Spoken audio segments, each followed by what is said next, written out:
right. Welcome, everybody.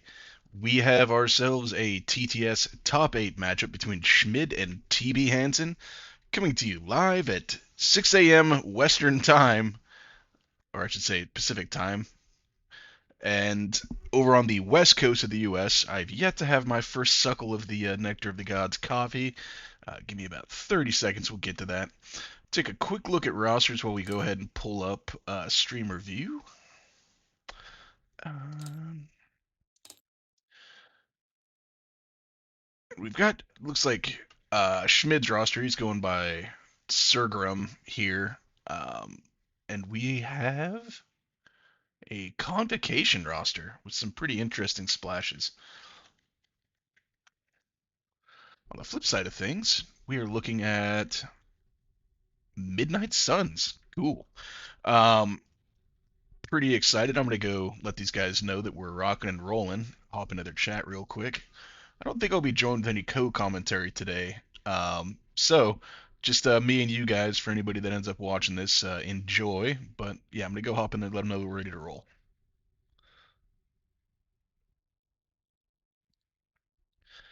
Hey, Yes, good I morning, would. guys. Long We're that. uh, hey, we're already live. I'm ready to roll. So if you guys want to get anything started up on your end, feel free to do so whenever. But thank you guys for the streaming opportunity. Who's streaming with you? Yeah, cool beans. Is it Well, just you? oh yeah. Nope, totally on my own. My buddy Blair All didn't get right. back to me, so I'm All right. devastated. Well, we're about to start You rolling poor fire, thing. rolling along. Cool. All right. See you guys.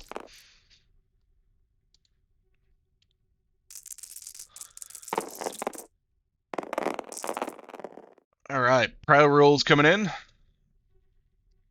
Looks like we've got TBHansson crit wild and 2 hits in a crit, or excuse me, 2 hits in a wild for Mr. Schmid. Paranoia pummels and intrusions. Should have backed out so I could have figured out who chose what, but we'll be able to tell by who starts flipping the board edge.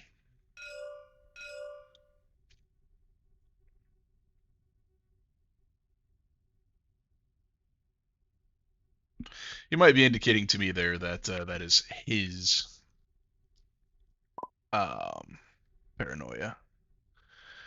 And he's indicated that he's going to be playing at 16 threat, so that would mean that Seguin had won priority. Excuse me, Schmid. I am going to screw that up a lot more than I'm going to get it right. At least for the first 10 to 15 minutes here, folks. So bear with me. Let me go do some more posting of stuff.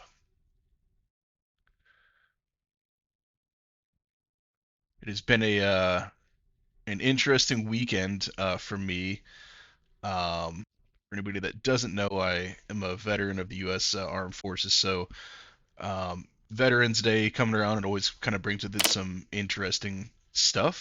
So if you see a veteran, feel free to say hi to them, if nothing else, or just enjoy the day off on Monday that most people are gonna get.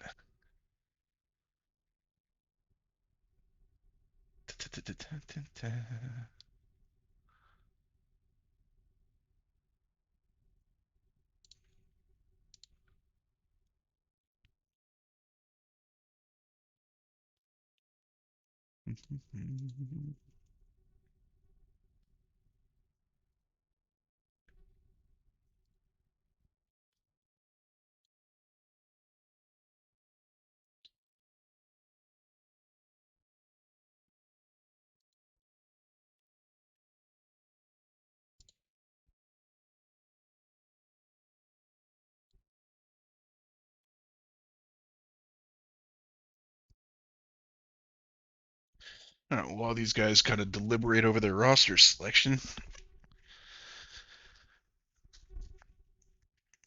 go ahead and grab myself some streamer fuel.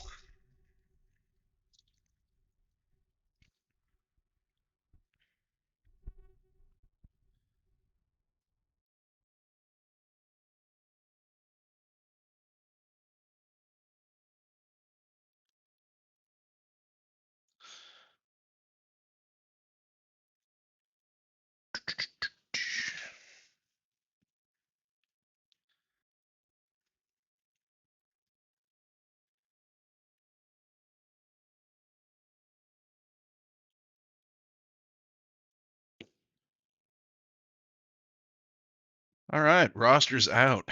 What do we got here? TBHansson's going with Immortal Hulk, Blade Wong, and Iron Fist. So playing at 16. Convocation side, Schmid, you've got Voodoo, Sorcerer Supreme, Wong, and Ultron. Um, really interesting look here for uh, uh, Schmid.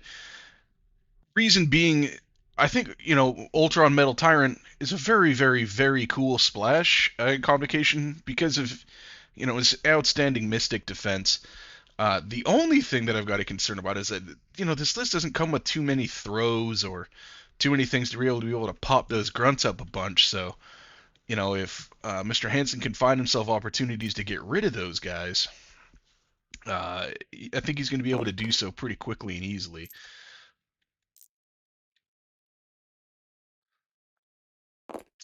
Tactics cards. We'll just start with the Convocation guys first. So, of course, you're going to have the Bar with No Doors. That is the leadership card. He'll end up applying that during the power phase. Plains of Poldock, which is a reroll with Mystic attacks. So that's only going to apply to, and it's only for Convocation affiliated. So that's only going to apply to Voodoo and Strange. But it's a reroll any similar to Dark Reign. Glory of Ultron, pretty cool card. We'll talk about that more in a second. No Age of Ultron, so that is interesting. On the Midnight Sun side, got Brace, of course, Fallback, Heroes for Hire, One Below All, and Siege of Darkness. Pretty standard look there. On the deployment side of things, we've already had Wong go out. He's out in the center of the board doing Wong stuff. Another Wong on the flip side of things is taking a spot up on top of the kind of Fisk trailer there. It's a bit of a surprise. What is not a surprise is that the reason you probably got a Wong up on that Fisk trailer is because you got Mortal Hulk just going in the center of the board.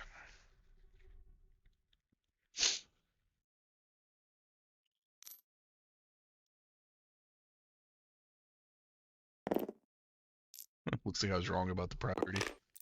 Womp womp. I guess it would make sense. I would assume that this Intrusions probably came with Lucas, not Lucas, but Mr. Hansson's list.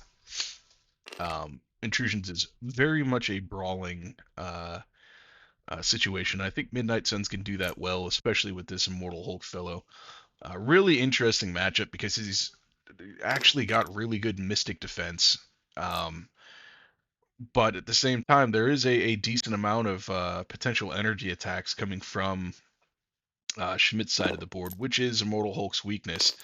Immortal Hulk is in fact able to be killed. It's just hard to do. It requires a lot of firepower and sometimes some pretty cool abilities like the regular penance stare to be able to take him out.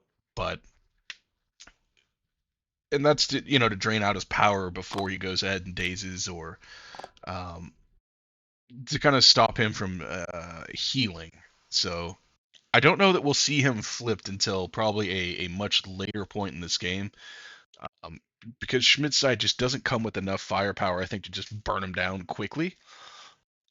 So we'll probably try to see like the timely days of him. So it should be really interesting. Now, the Midnight Suns team typically just do have weaknesses to energy. So the most kind of clutch and key member of this team, I think, is probably going to be Ultron.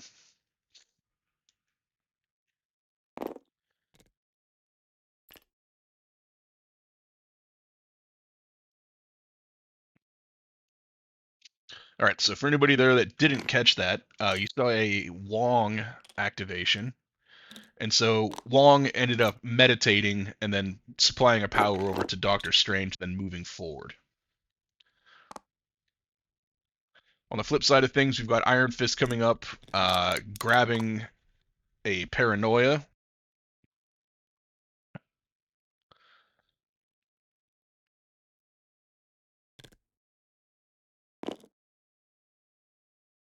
Now he does start with 2 power, so if you're wondering about why this range 1 movement tool might be out there, this is because he's performing the Midnight Sun's leadership, we'll just, a bump in the night, so a lot of people just shorten that up, call it a bump. So he's just opted to kind of bump a little bit wider out. Um, and with the TTS indicator there above his head, he has maintained within range, but there's a lot of ways you can screw that up if if you're not careful, because when you go and bump, it's the same measurement tool as it would be if you were trying to measure off the point. So Voodoo's going to double move and just get himself within the range there. This is actually a pretty good matchup for Voodoo because Iron Fist doesn't have any tech against Mystic attacks. And it's a lower threat model at only, 3 threat. I think if he does 1 attack, he's going to have the power he needs to basically just possess Mr. Fist. And really, when you're playing with Voodoo these days, this is about the best case scenario that you can with him. In that you just want to use him to find somebody that's going to have an extract and go on over and see what you can do as far as getting next to him. So similar play from our favorite faithful assistant Wong on Mr. Hansson's side. He has meditated and then fed a power over to Mortal Hulk. For anybody that hasn't seen these plays before, One Below All, which is this card, can give Immortal Hulk a lot of movement ability on turn 1, provided that he gets up a little bit of power. So he's going to be hitting the center of the board and doing attacks. The reason I say attacks is that Siege of Darkness can potentially allow for upwards of 2 attacks. If they go too far forward, you could get 3 attacks in, but that'd be highly unlikely.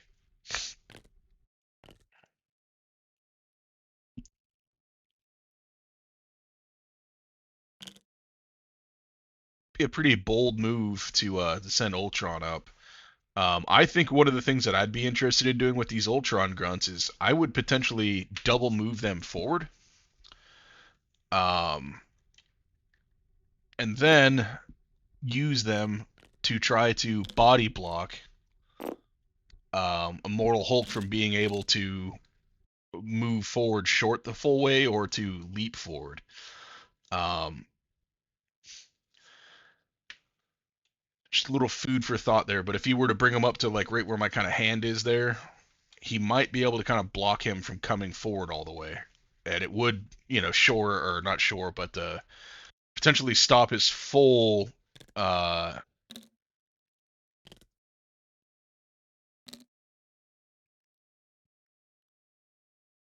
yeah, he's like, hey, you need to activate your grunts first, there, stud.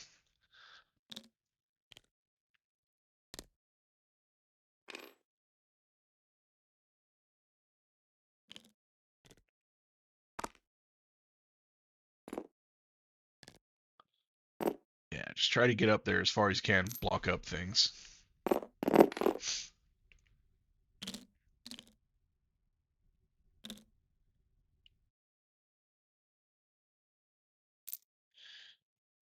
Oh, we went too far forward. If he stays on the back side of that, I think it would be a lot harder for Immortal Hulk to be able to actually hit him on turn 1. Um, but maybe just a little bit of overthink on my part, or not think enough. I've been guilty of that.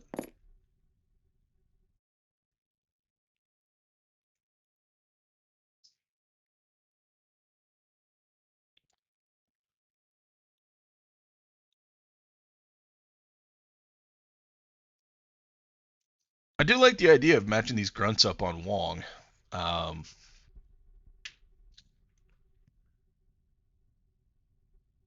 I mean, you can just kind of throw them at him and ruin his time.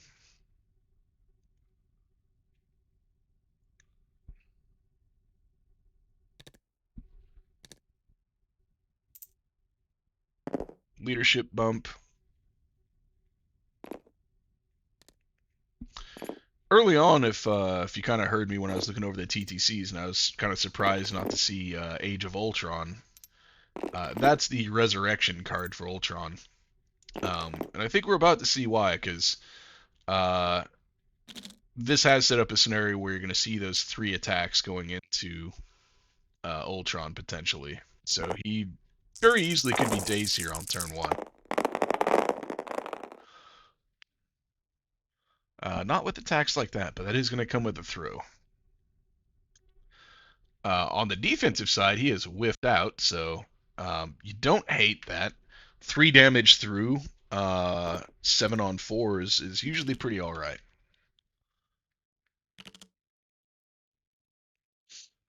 So he's going to measure out and see that if he throws him into that building, takes a little bit more of an extreme angle on it. He should be able to make sure that he's still within range 2. Uh, throw the character S. So yeah, it's an omnidirectional throw. See, I think he's probably going to want to make sure that cutting it a little close there. I probably would have angled that a little bit more to the left on the angle, and I'm talking about from our board vantage point. Or if I were from Immortal Hulk's vantage point, I would do that from the left. So real cool stuff there from the Convocation player that I think caught Immortal Hulk off guard is because these triggers are resolving like at the end of the attack. You've seen the bar with no doors leadership trigger, which allows you to bump backwards after being damaged by an enemy effect. So keyword by enemy effect is that's enemy effect. So anything. It could be an attack. It could be superpower, terrain throws, whatever you name it. So sets up a lot of ability to kind of get around the board and surprise some folks on this. Now, obviously, he's not going to be on the point, which is unfortunate, but at the same time, like, probably don't care to mess around and be on that thing if you can avoid it. So grunts go off the board, they blow up, and then a damage over to Wong and a damage to Immortal Hulk for attacking them. And that should have netted Ultron 2 power.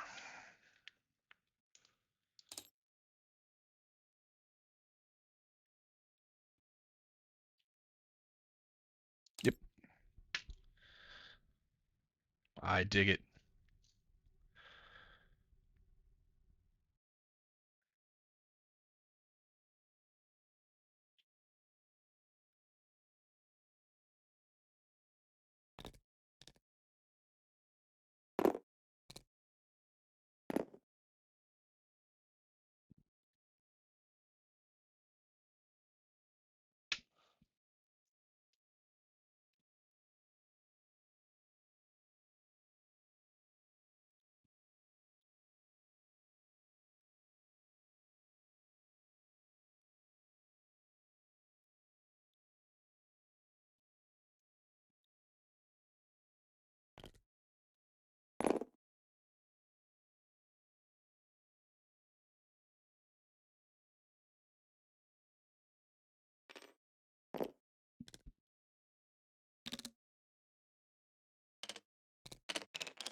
That is a very bold move, Doctor Strange.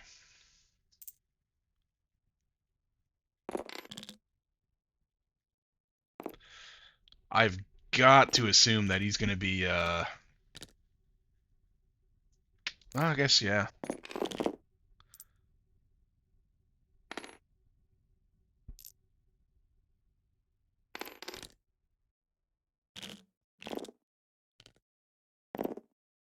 Just scalpel him up out of there. It's a benefit of bringing Wong with Sorcerer Supreme.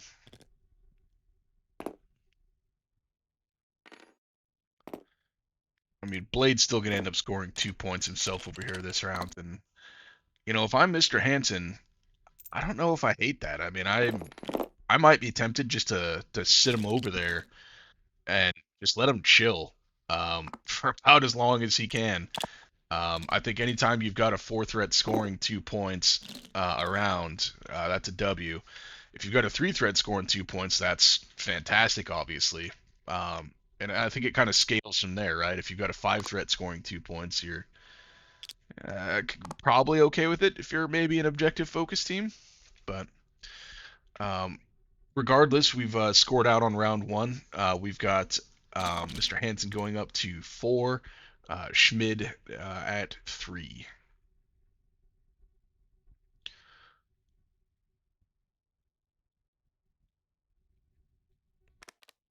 So you'll see 2 power being spent there from Voodoo. That is going to be Ironbound Books. So for anybody not familiar, this card for the remainder of this round is going to allow any Convocation affiliated models, and their allies to use their Mystic defense anytime they're targeted by a physical attack. So um, that's going to be really, really powerful in the Ultron versus Immortal Hulk matchup. It's going to help out Doctor Strange. One thing to kind of really note and point out is that it doesn't help them at all with dodge rolls or collision damage. So they're still going to be very weak to that. Now, if I'm Mr. Hansson, I'm probably holding off on activating my Immortal Hulk for as late as possible. Just because I don't think he can risk, running up there and getting scalpeled again by Strange. Him having one attack and one action to do anything of any note or damage for the rest of this game would be a very sad time for him. Now, if I'm mid, I'm going to be looking to try to get within range 3 to bow or use his encephaloid beam, I think is what it's called, um, to move Immortal Hulk backwards. I don't. Why is he bringing out his grunts? He needs to destroy terrain.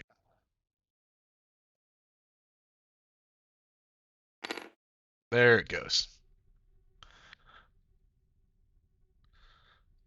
Usually with the arrow indicators that would indicate an attack, but in this case, he's indicated a trailer being thrown. So this will bring the grunts back out. If they're discussing that, it might be because he's playing brace or something, but that's irrelevant. This is any time the terrain is destroyed.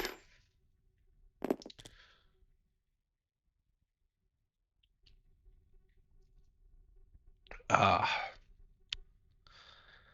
Well, Barncat runs on Duncan's. Boy, I'll tell you what. That is tasty stuff.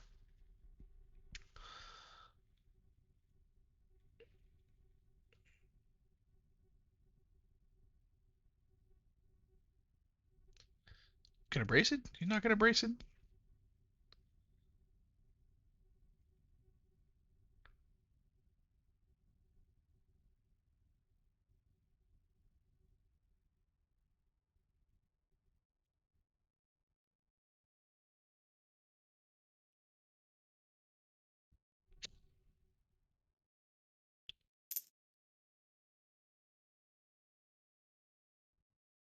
Thinking about his grunt placement?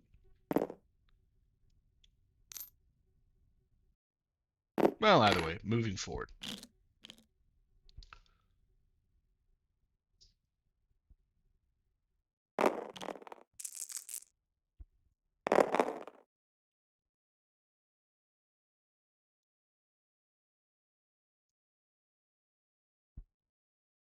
Oh, he threw the trailer into Mortal Hulk, huh?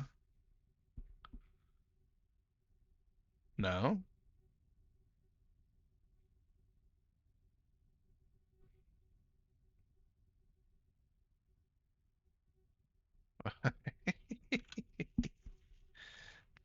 Thought he threw it at Wong. Yeah, okay. No? Yeah. He did throw it at Wong. Okay. Mortal Hulk's like, you know what? I'm gonna bodyguard that terrain throw. I don't think that's how that works, bud. And you're seeing the encephaloid beam take a hike. Sad Hulk.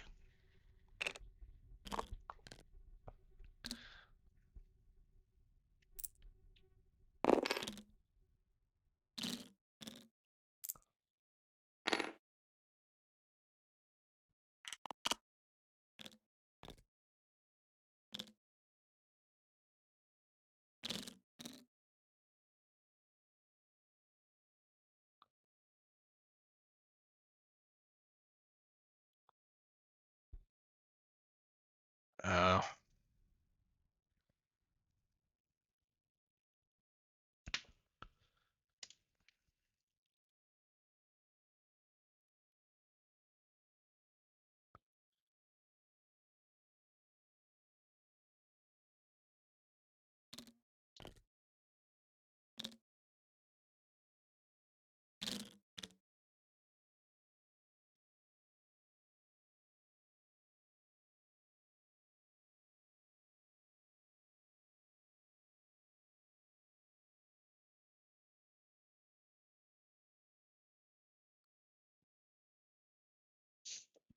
there was some confusion out there from the chat about Immortal Hulk's power. So um, on turn one, he bumped and then played uh, Gamma Leap for 4, so that allowed him to come up there. He hit a model for 3, and then hit the grunts for another set of damage. So Ultron took 3 damage, that was 3 power. The grunts took 3 damage for 3 power, that put him on 6. He took a damage from the grunt, and then the 2 from the start of his the additional 3, so he is definitely on 9 power.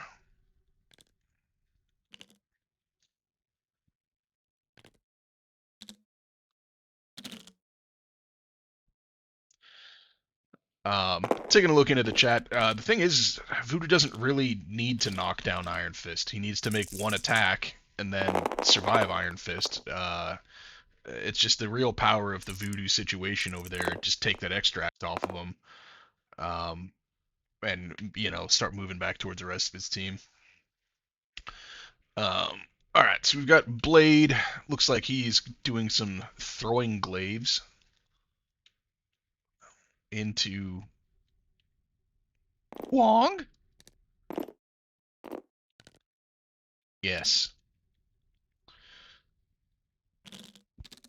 So neat thing about the throwing glaives now, you actually get to move off of them, which is pretty cool. 2 successes. Wong is a defensive friggin' stallion, apparently. Like, what in the world?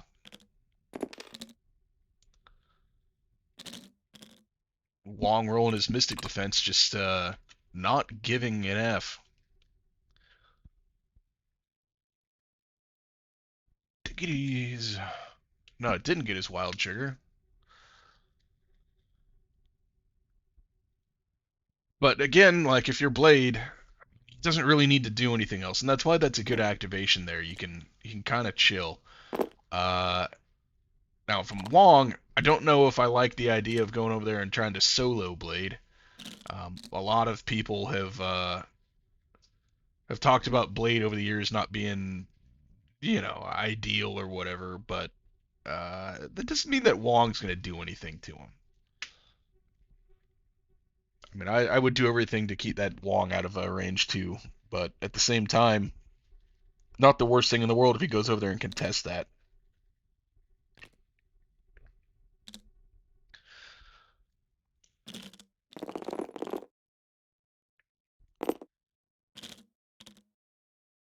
He could bump up onto that building with Wong.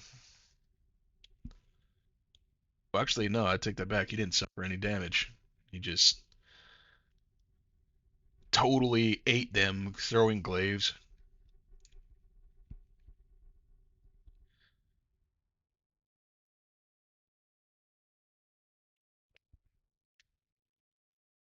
Crazy thing is, I think if even if Immortal Hulk double moved, or did a single move and then one below all forward. I don't think he's reaching anybody. I mean, he might be able to hit the grunts, but you know, I don't see what good that's gonna do. Huang! Yeah, he's gonna go up there and take that VP away. What a brave little soldier that Wong can be. Oh, he was trying to get there in one move. I must have missed some Wongery. Okay, so he used Wong to heal Ultron, and then that's why he took the single move over.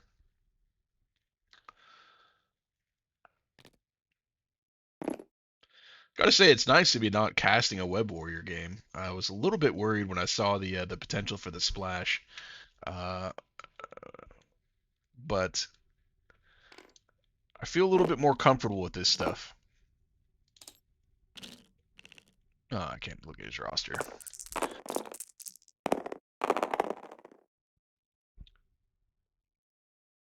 little bit more grunt hating, which I suppose if he was trying to hurt him, if this was Captain America, maybe those. I just came up with a totally new Captain America, guys. Okay, he counts shields as successes on offense. It's thematic. It is everything you'd ever want your Cap to ever do. I'm telling you now, that's going to be a big hit. Captain America 7 counts shields as successes on offense. But that was a flying kick from Iron Fist into the Ultron grunts. Um, he basically jumped up, flew across the room, and kind of landed next to him. We'll just say that that missed.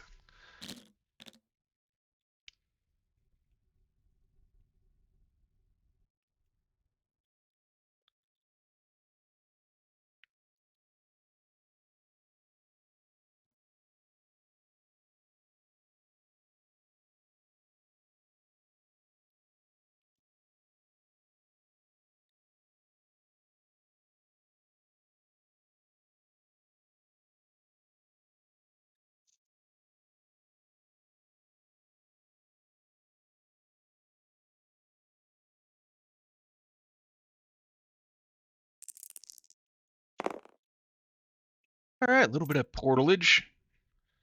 It has worked for him. Um, I bring this crisis in a lot of Guardians rosters, and I promise you, if that was me, I would have failed it.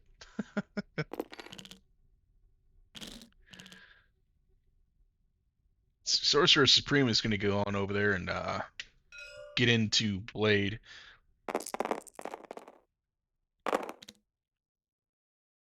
I wonder what he's going to be doing for an attack. Look, he's just going to go with the Builder.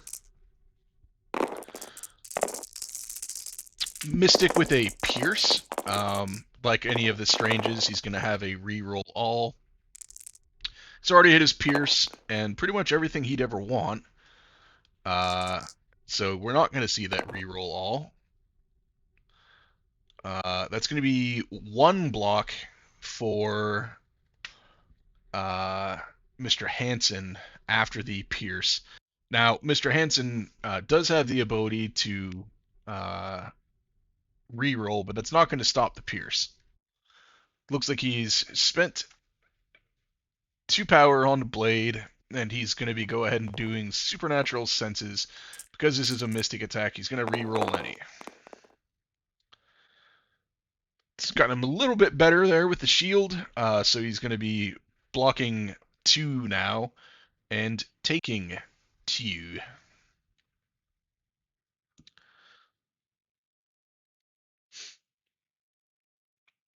Almost feel like if I'm Doctor Strange, then I'm just going to continue on that train. Yep. So -1 power there spent by Doctor Strange and 6 dice coming. It looks like he's opted to flip this over to energy using his daggers. I wouldn't be surprised, but no need to reroll when you've already got what you need there into Blade. So he's going to go ahead and drop his extract. That is a bummer if you're a Blade fan. Uh, he has ice skated his way up the hill a little bit too far into Doctor Strange and fallen flat on his face defensively.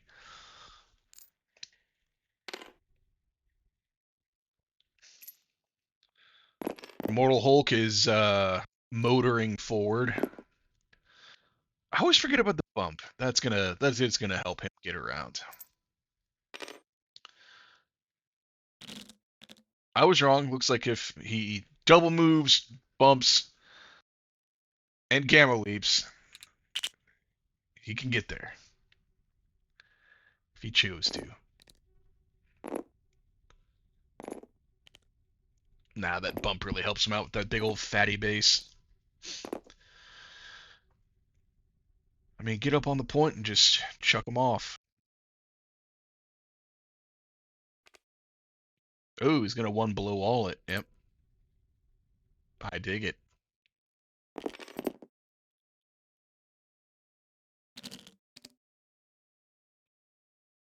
Now we get to see some potentially very sexy mystic defense dice from our tyrant friend. 5 mystic defense with wilds counting as double. He didn't get any of those, so he'll take 2. And I gotta be honest with you, that's a pretty decent result if I'm rolling those defensive dice. I see that come up, and then I go and look over, and it's like, oh, thank God. That could have been a lot worse. So far, Immortal Hulk's impact on the game have been pretty marginal.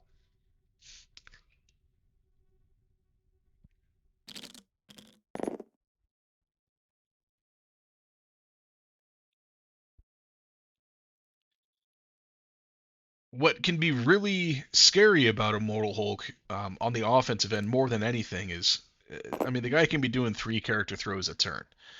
So, you could be looking at a situation where he starts getting all these throws off, and you're looking at a bunch of chip damage just coming through onto your team, and it adds up. Even when he's not getting the greatest success with his dice, the consistency of throw and collision damage is just so devastating.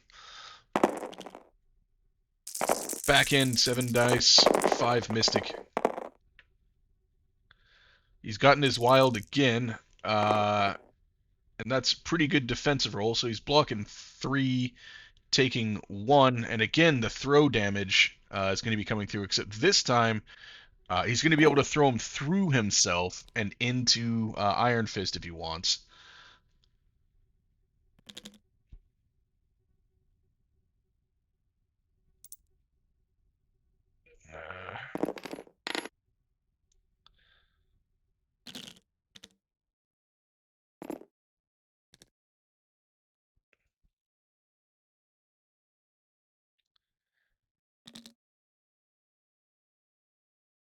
Uh, how much power is Iron Fist on? 3.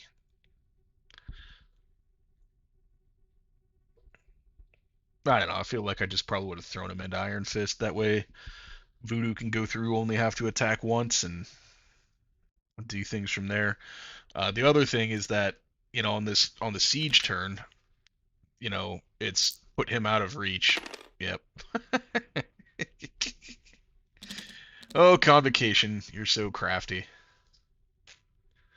Such a fun leadership. It just has a way of popping up in a lot of unexpected spots.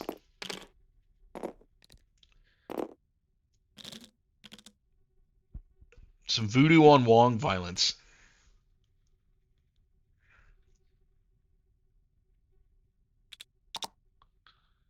No?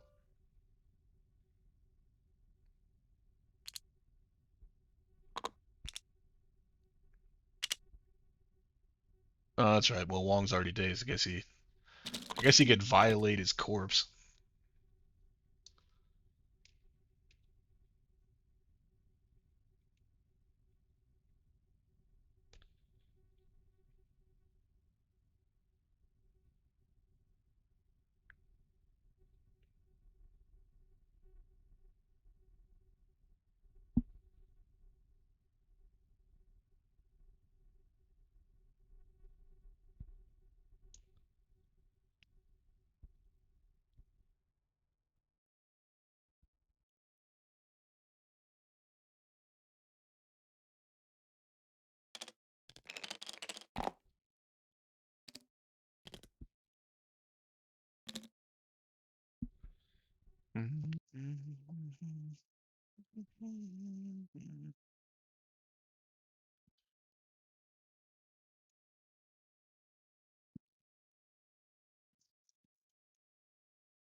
It's actually kind of surprised not to see Voodoo just pop through that portal and just start working on Iron Fist. Um, I mean, he just goes over there and then he ends up contesting against Hulk, but either way. So Blade has opted to head on through a portal. He's going to go down here and match himself up with Voodoo. Because he failed his role, and Voodoo has decided he wants a buddy down here.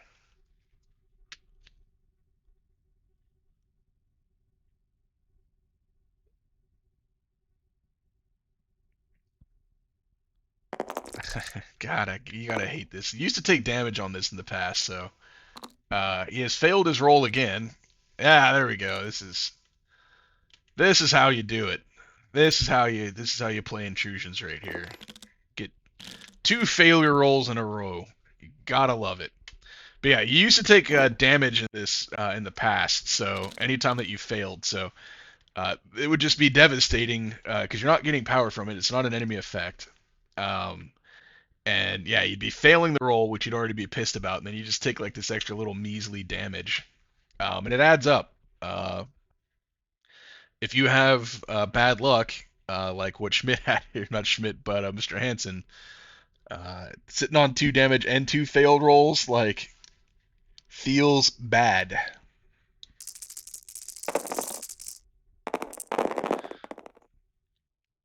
Not an ideal target for Blade, but a target nonetheless.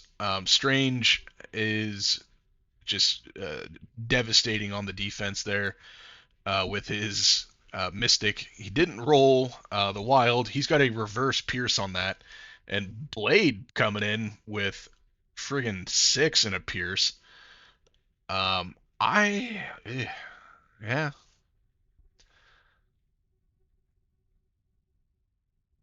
And that was just on the builder. Wow. That is how you ice skate uphill, motherfucker. That is nice. Almost makes up for the the failed portal rolls, but I assure you that it does not. Um, well, he's got a tough decision to make here on how he goes back into Strange because I gotta feel that you're not going to be able to duplicate those results. And he needs 2 damage on him pretty badly, so he's got a real tough decision to make. I mean, do we spender the guy because he's bleeding? Um, and for anybody wondering, that automatically applies bleed. He didn't need anything, even though he's got a wild and he basically got any trigger you could ever want. But um, Knight of the Damn Fear might be able to get him. I think it's probably a better shot at things than throwing glaives, but um, still, if he really goes here into him, and I think what he's probably thinking about, if it's me, if I'm in his shoes, I'm thinking, is this my siege turn? Because 2 reasons. One, he needs to get Strange, and 2, he probably needs to get Wong over there as well. And because if I'm Wong, all I do is I just wait late in the round, activate, and then walk up onto the portal and win that over Blade. So Wong definitely needs to be dazed. So we Knight of the Damn Fear into Strange, bash up Wong with the Builder, have Immortal Hulk do whatever he can, have Iron Fist, do his thing. The only problem with that is he just doesn't have good targets otherwise with like a Mortal Hulk. I don't think he can reach the grunts. He isn't reaching Ultron. So it's a real tough decision to make. I mean, it makes all the sense in the world if you're Blade. At the same time, a Mortal Hulk can get through that portal. Um, it just, God, I mean, what happens if you fail the roll? On the flip side of stuff, if you fail the rolls, like your situation isn't really that much worse than where you started. He's got plenty of power to get around, so he can kind of readjust himself if he fails two rolls in that highly unlikely event. But and kind of going over this and reassessing and kicking around the idea in my head, I think I just damn fear Strange.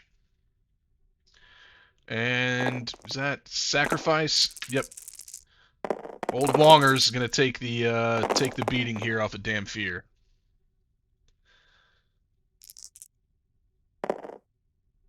I mean, this is kind of fine if you're how many dice did Wong roll? 3. Okay, good.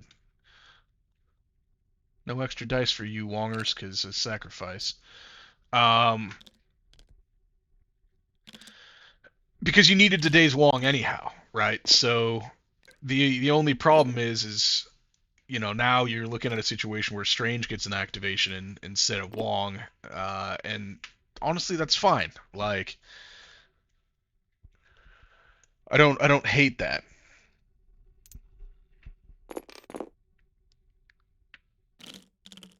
He's decided that he doesn't want anything to do with Strange. He has played enough of that. I'd be really interested to see if he's still within range 5 for Strange's uh is that deadly that is the deadly daggers of Davaroth.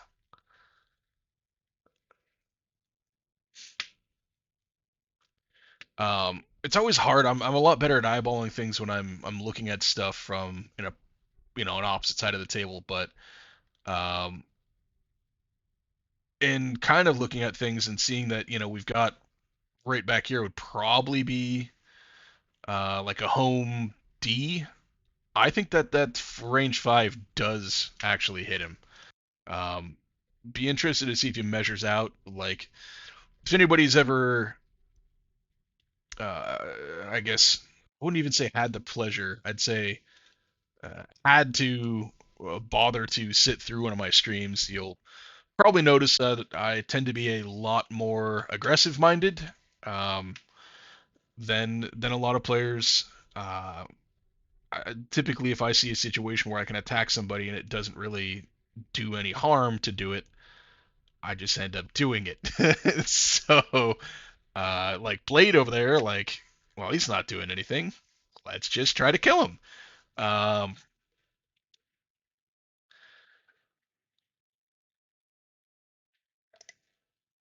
I don't know if that's quite a good or a bad thing, but it is just something that if you're ever catching any of my streams or on this one, to be mindful of. I am not known for, we'll just say, patient or cagey play. Well, I don't know. I guess patient is not really my thing.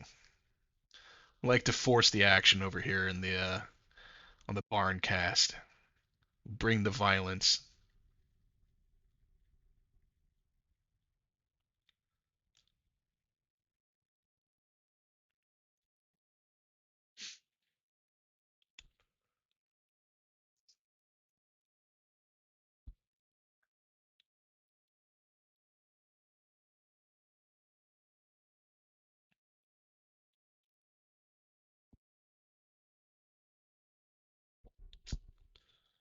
Now that we got a second, pop in, see what's going on over here in chat. And port back up.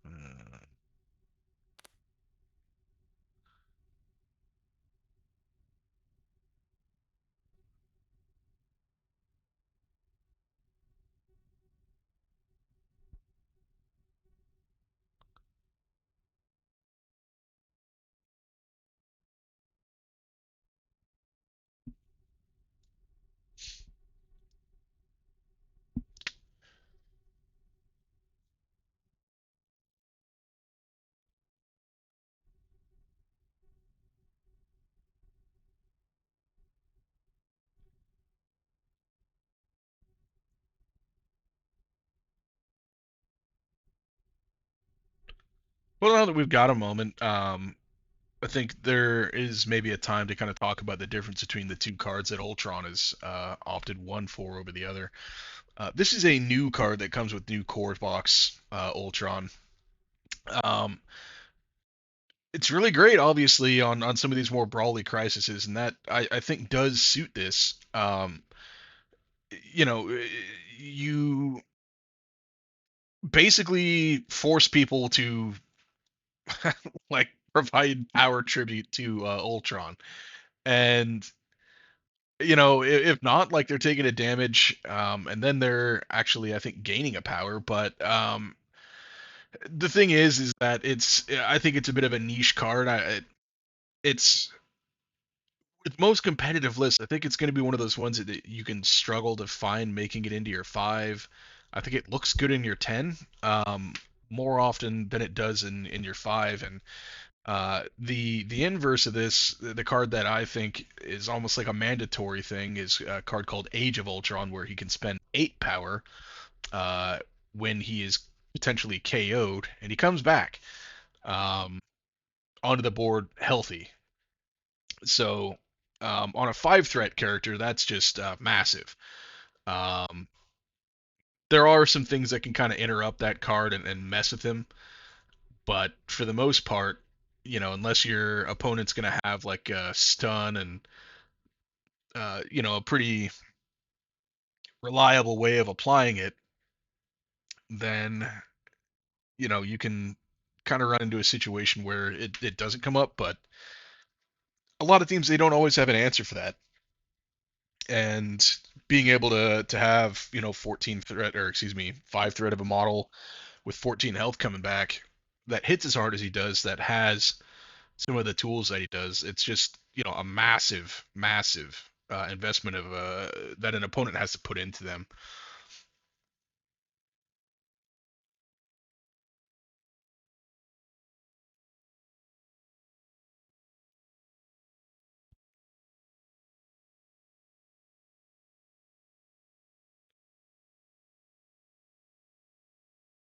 Maybe we've got like a bio break.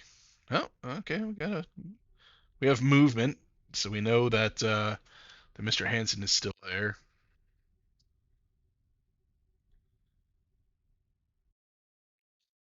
It's kind of weird, but if you take a look at the stream review, it looks like why have they just paused clocks? I am so confused. This is on somebody's timer. Um,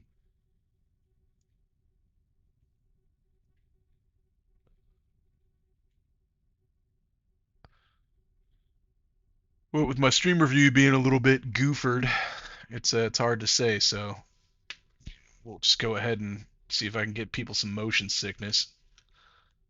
Eh? Oh, it is on somebody's timer.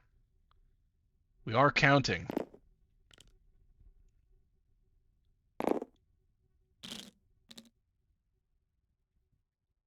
Signs of life.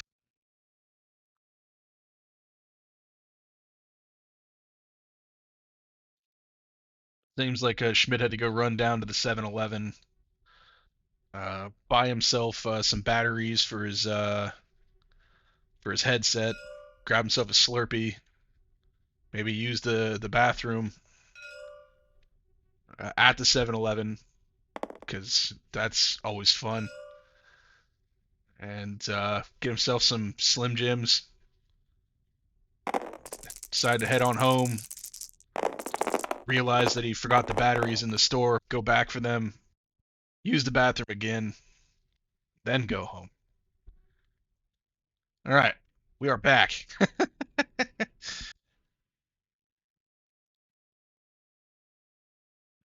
Iron Fist has attacked into Wong.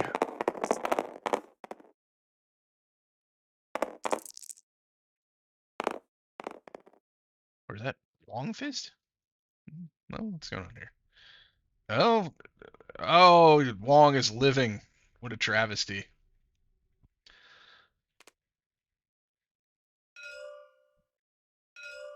What card was that? Glory of Ultron.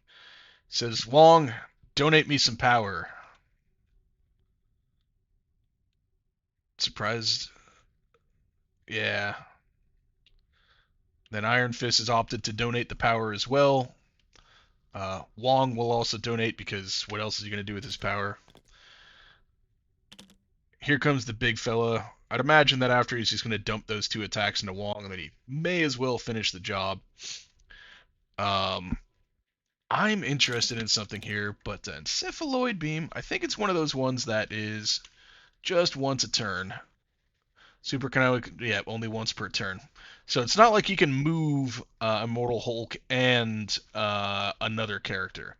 There have been some superpowers coming out lately that have allowed for some of those shenanigans. Not the case here. We have a fair and decent and popular, fun, cool new model, Ultron the Metal Tyrant. Because all the kids, all the hip kids playing Tyrant these days.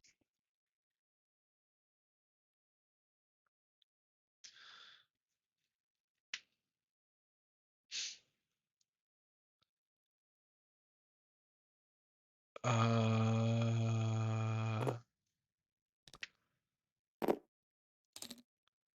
Something going on there with Ultron's power.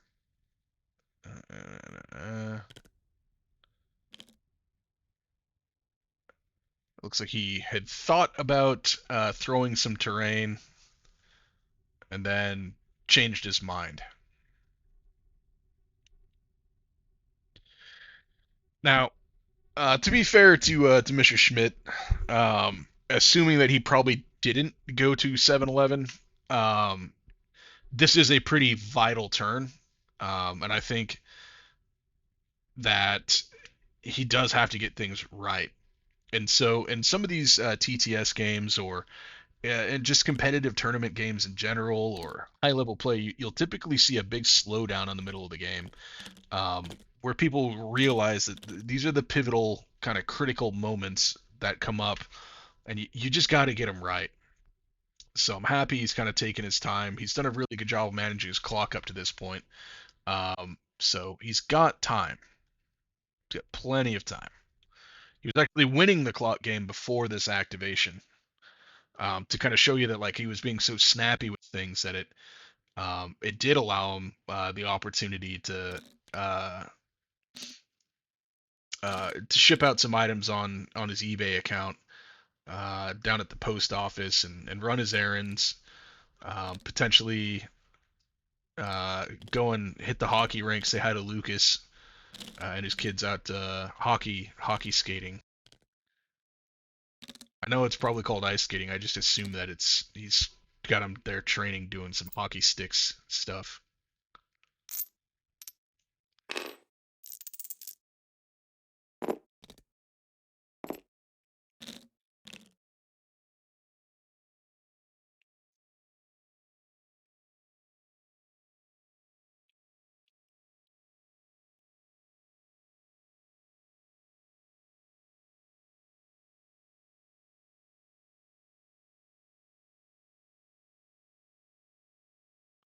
I'm sad that I joked around about it earlier, but Buddy Blair not being here, I am kind of saddened by it.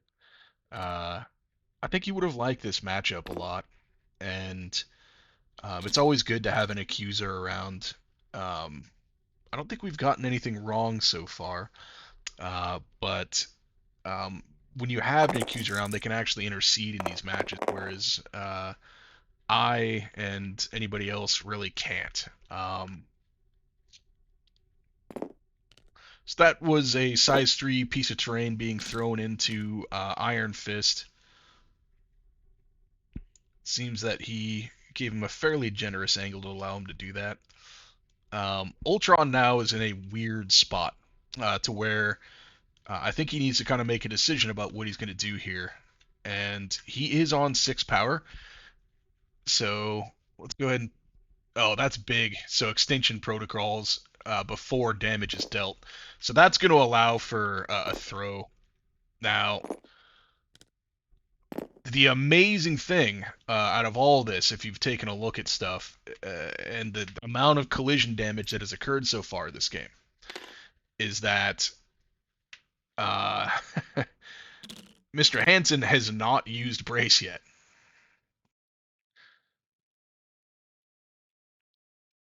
And and the reason I bring that up is that's a major credit. So because this is going to have an automatic throw on it, I think this is when you'll see that brace. Because this throw occurs before damage is dealt. He can get both characters here if they don't brace.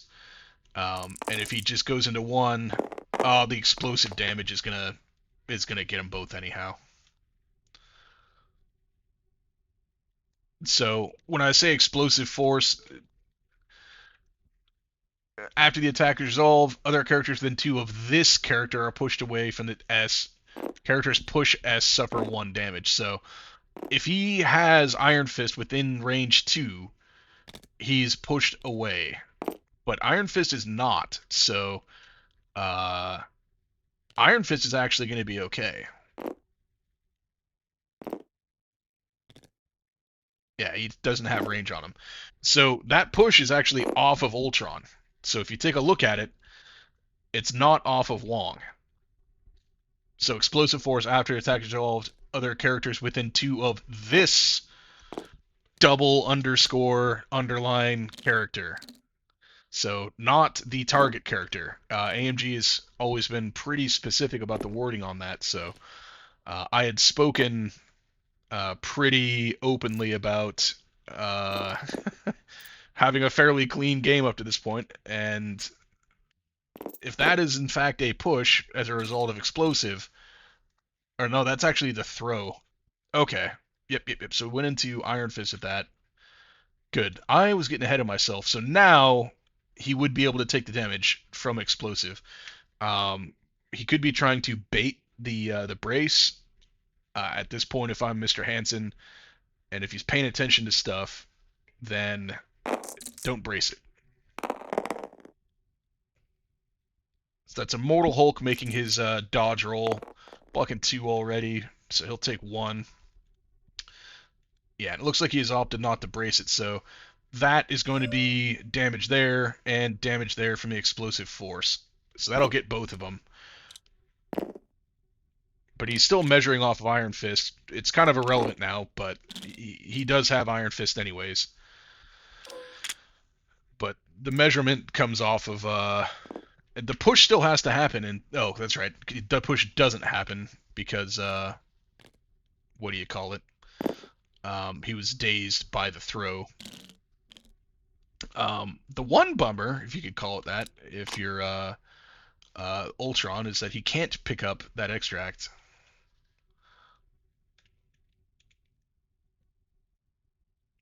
Um, I mean, he did kind of measure that thing off of Wong, but it doesn't matter because as soon as Wong gets pushed, anyhow, he just dies. So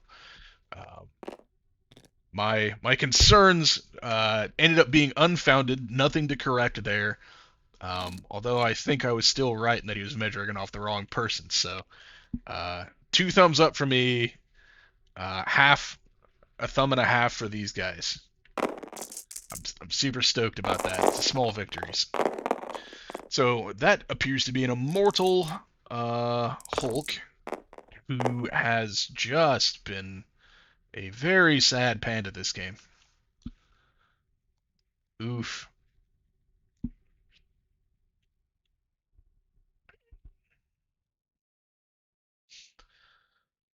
He's going to have that just barely get the damage that he needs. And now he's going to have a throw. And the thing is, what do we throw him into? How about the Ultron grunts? Or maybe that stop sign I think he could reach. It is. I don't know. Where does the 8 dice come from? Derpader. Where are you coming from?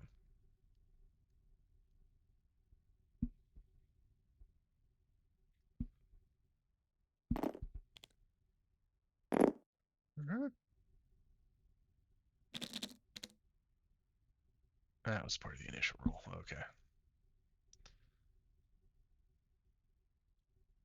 So yeah, that was the Immortal Hulk builder. Didn't get his wild trigger, so no throw. I stand corrected. So 2 thumbs down for me, 2 thumbs up for them. Uh, that's an L.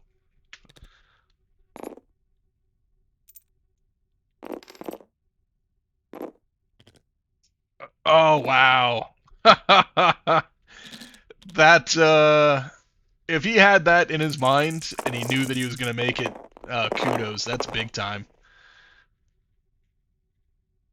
Finally, some live dice for Mortal Hulk. Seen an Agamotto, it's not gonna matter. Well, I guess if you blocked 4, um, but he'd just still throw him into Wong. Oh, he's still got brace too. These guys have been extremely disciplined with their bracing. Again, especially on Mr. Hansson's side, very disciplined brace play. Usually, when you see this much terrain gone off a board, you assume it to be gone, and used early on.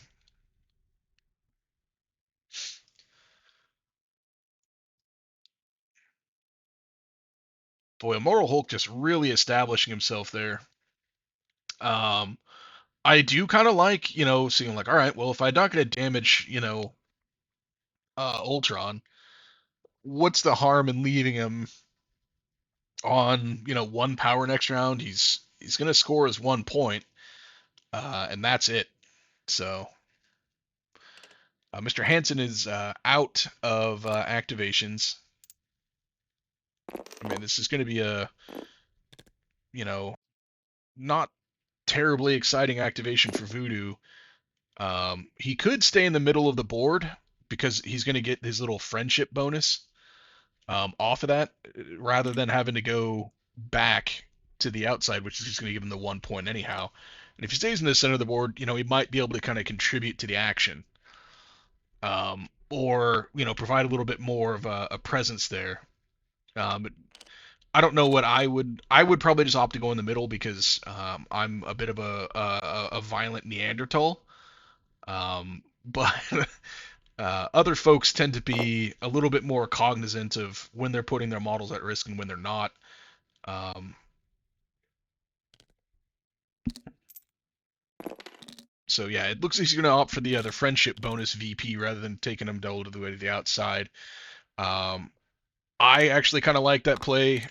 From a tactical perspective, the reason that I actually like it a little bit more than you might think is that if you're looking at this, you're seeing a big round for Schmid come through there, and I think he's realized that, and Mr. Hansson realized, especially with that play over there into Strange, and knowing that he's going to be kind of giving up the VP to go over there and do that, because he could have just hit Ultron and all this other stuff to take that VP away, and then existed there in the center of the board.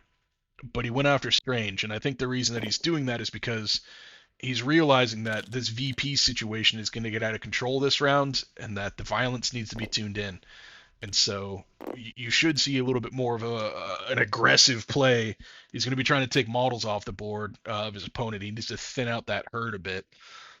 He can get a daze into Ultron this round if he wants to. The Iron Fist will be fisting. All those things are there, and he has Siege online still, so could be a massive round for Mr. Hansson from an attrition standpoint.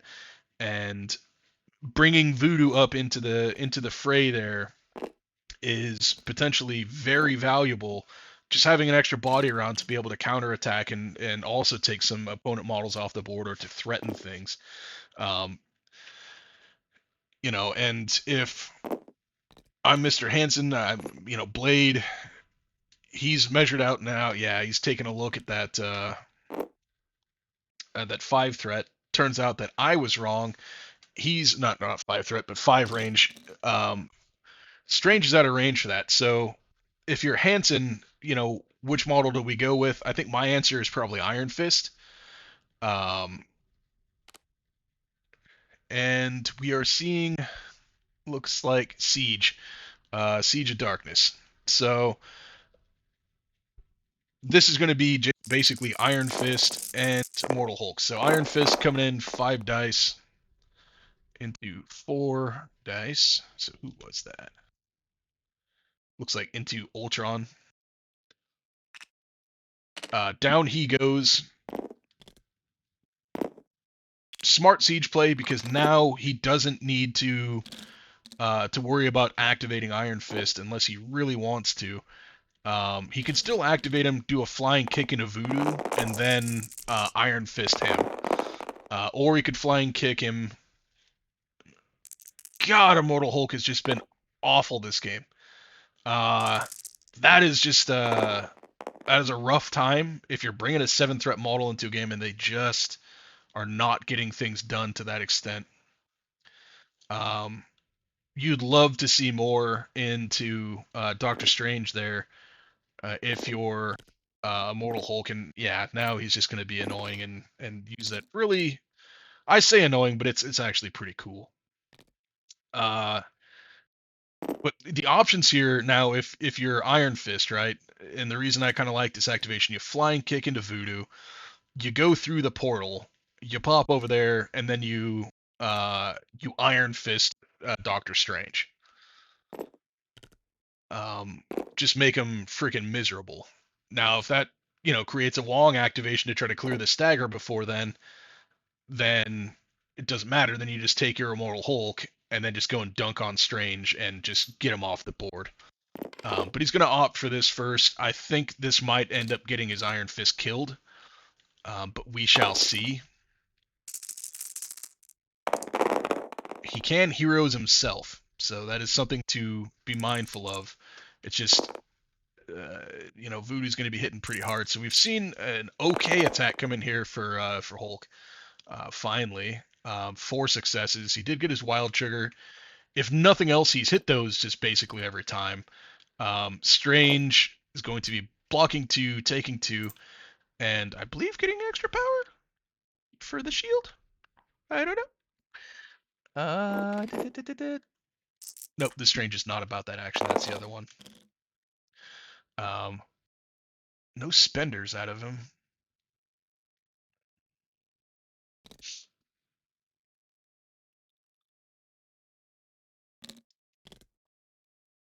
Hmm.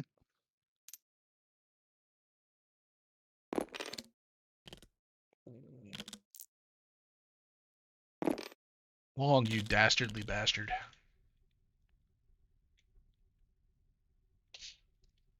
So, looks like he threw Strange into Wong and still no brace.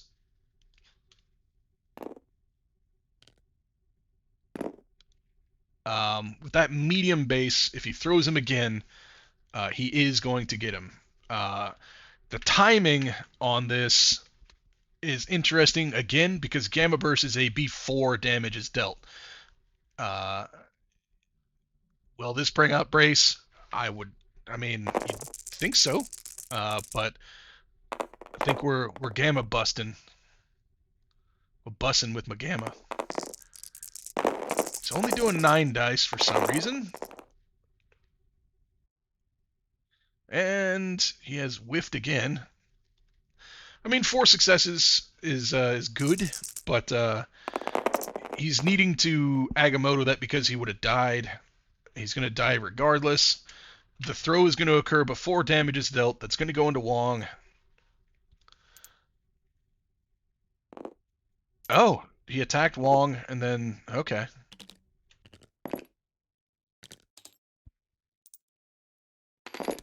Then a bump.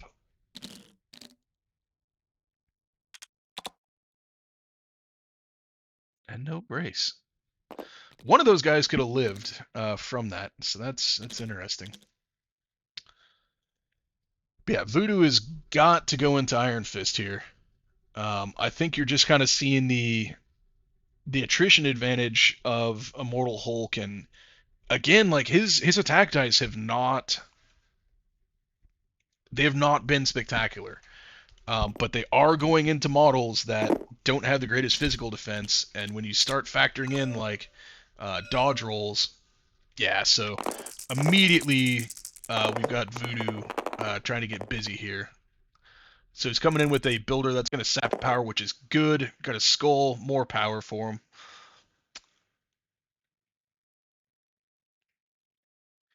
Not the best offensive role there, but the power is certainly nice. You're going to see a fallback play. So Iron Fist spent 2 for that. Sap. Uh,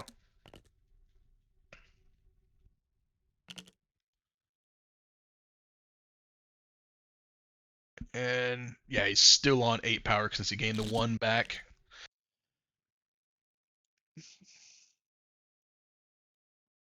Good timing on the use of fallback there.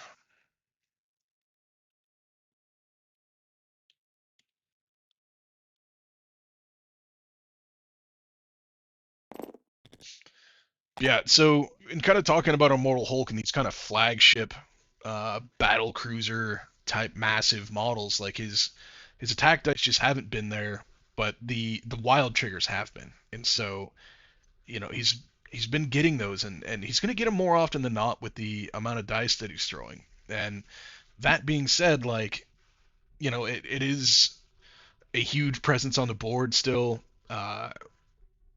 He just hasn't really taken any damage. I don't know that there's enough on the Convocation side to really take him out. There certainly isn't now that we've got Voodoo and injured Ultron left. So as we're kind of seeing for this round, like I'd kind of thought would happen, just a huge dial up in the aggression coming in, and seeing that pivot was coming, on the last round. You could just tell by just how aggressively he went after that Doctor Strange, knowing the situation of the game, and this is his out. Um, is this going to be a situation where we see like Age of Ultron? It's like, well, if you brought up Age of Ultron, you'd probably be all right. Like it's tough to say. It's you know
is he measuring this out for next round?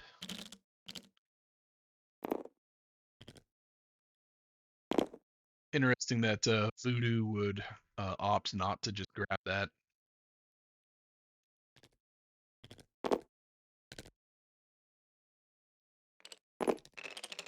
I mean, flying kick and fist. That's what I would do. Get onto that point and fist him off of it.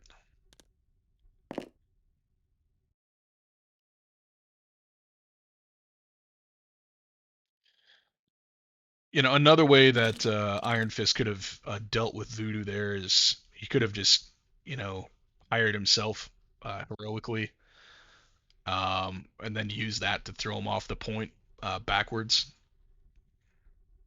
Would have allowed Iron Fist basically the same options.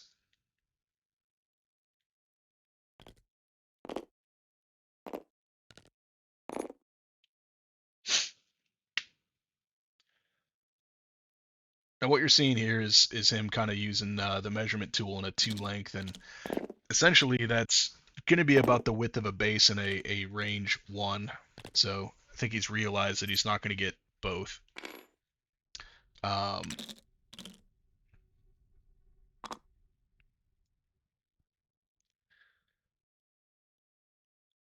And yeah, no fisting. So that will give a friendship bonus there.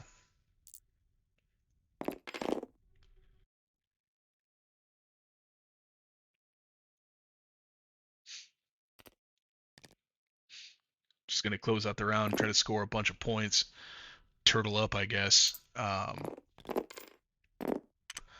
mean, personally, again, like if it's me, I'm just gonna iron fist him, or flying kick. Pick up that what do you call it, point. You could flying kick him again and then get on to the portal, right? There's nothing, that stops that from happening. He scores more points by doing it and denies points by his opponent. But I don't think that that's a misplay or anything. What he's opting to do here. Um, but it's not like it's going to be very hard for Schmid to get over there with these portals being what they are, unless he has himself some luck like what occurred earlier. But very big round for Mr. Hansson to be able to kind of pull himself back in here. It's just he might have been able to actually establish a lead for himself. Let's see if Iron Fist just stays in the center there. Um, oh, he's injured. So yeah, no point. Yep. Well, I could have just dazed Voodoo. I feel like if you fist him, you're gonna get that. He's still in danger of going down to Voodoo.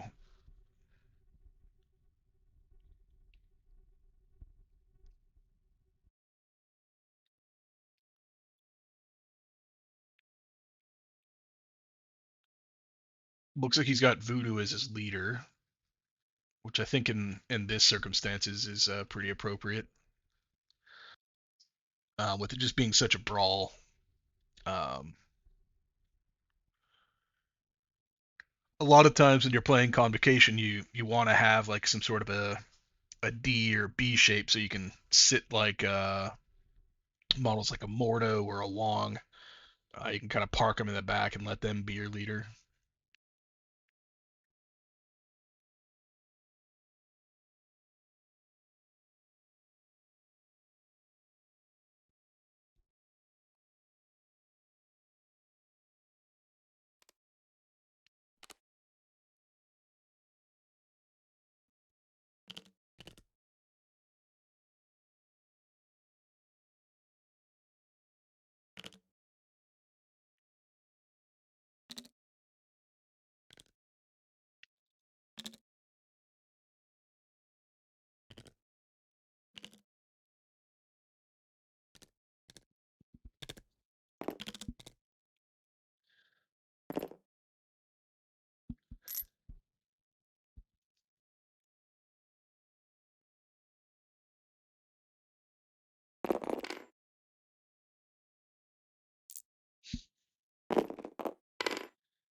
All right, here comes. This is a Bulldog round. Oh, Ironbound books is Ironbound back on the table.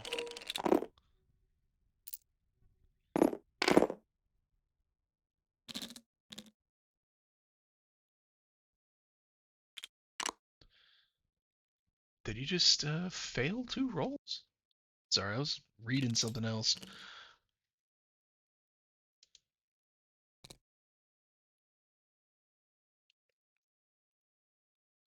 Ah, there's another failure. My God. So he failed 2 rolls, is that right?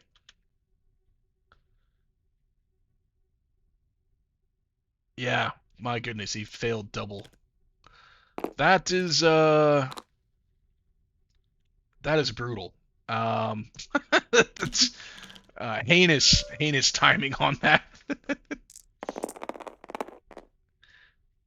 I mean, the loss of power, like all of it, it's just feels bad.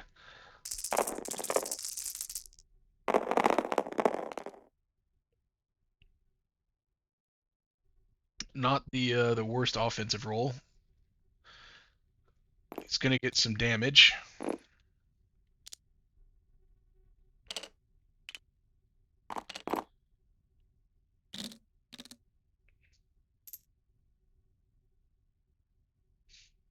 And away he goes.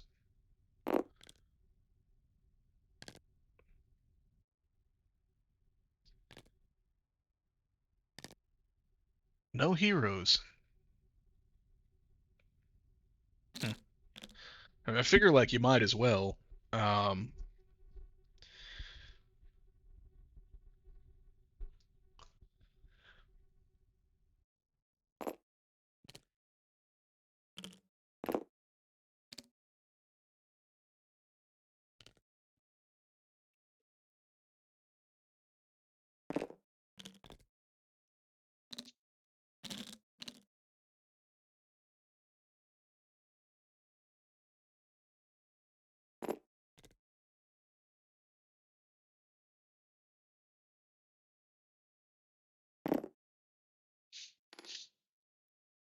it's going to require quite uh, quite a rally here by Schmid to pull this one out.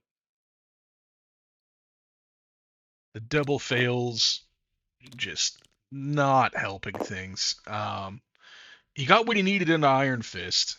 Um, so let's take a look at the board status things stand.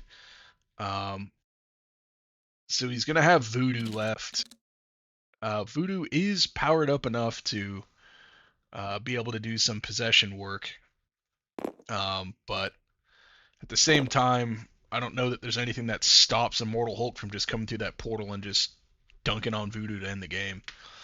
Um, or if nothing else, like he just goes to the portal, throws Voodoo off of the point, or probably does things that are smarter than what I do, and he hops in.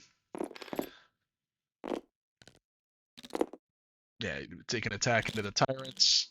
These are kind of inconsequential. Does give Blade a little bit extra power. Obviously, it looks like he's just going to be saving the last activation for Immortal Hulk. But again, like one option there would have been, you bump over with Hulk, and then maybe move and Gamma Leap.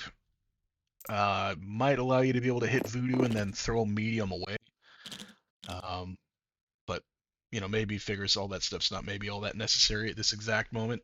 Getting last activation might be more valuable to him.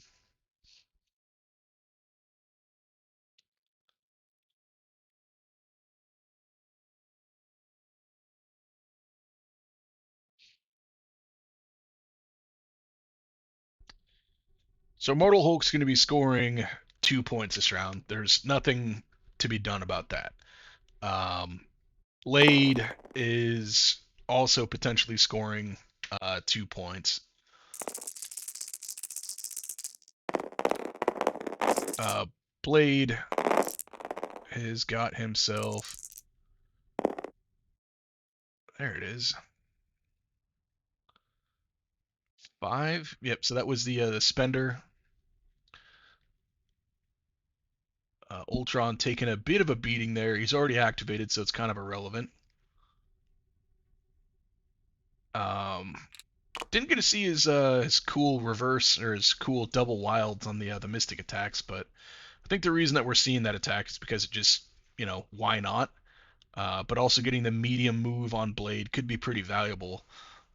He could just go to the backside, top side of the board there from our vantage point to Immortal Hulk. So what is the path to victory here for Voodoo? I guess you go through the point and then daze Immortal Hulk. I guess. Yeah. So yeah, he's gonna drop that cube. He will succeed, thank God. And he's just gonna have to get a massive spike here into Mortal Hulk. I mean, I think that's it. A massive spike into him, and then Legba him, and then I don't know, possess Blade. That is not gonna do it. I mean, 3 successes on the 5 dice attack is not terrible. That's gonna do 2 damage and sap of power, but it's not gonna be enough. Um, so that is most likely ball game. I mean, that needed to just be like a massive, massive spike into him. Here comes Legba.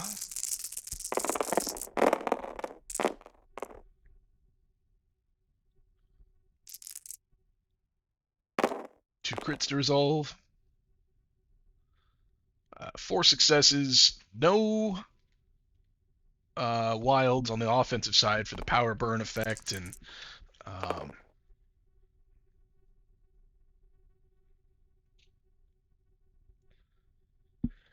super.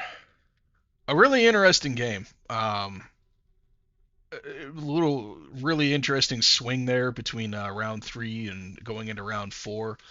You could see, like I kind of mentioned, Hansson really wanting to dial up the attrition, and he's going to be rewarded with a victory on this, and it's well deserved. Um, and if nothing else, like it is refreshing to see, like, 2 high caliber players running, uh, quote unquote non-meta lists, right? Uh, these are all just they're fun models. They're all for the most part fair.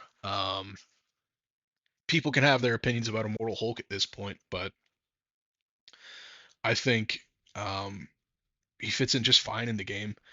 I don't think that we always need to find some 6+ threat bad guy to point the finger at and say that you make the game bad. I just don't see that as being necessary. And yeah, these are good models. These are fun affiliations. They have great tactics cards. The leaderships are interesting. Um, and so it's fun to see these things kind of play out. I mean, we've had a couple of rounds here where we had some of the failure rolls come down in the crisis to be pretty massive. Um, but it's happened to both sides. I think Mr. Hansson failed a roll early on, and Schmid, of course, failed the critical ones. So it was a little bit out of reach potentially by that point, anyhow. So all that stuff being said, uh, good game by both players. Any questions coming in from the guys over here in chat? Give these guys a few minutes maybe in there to decompress.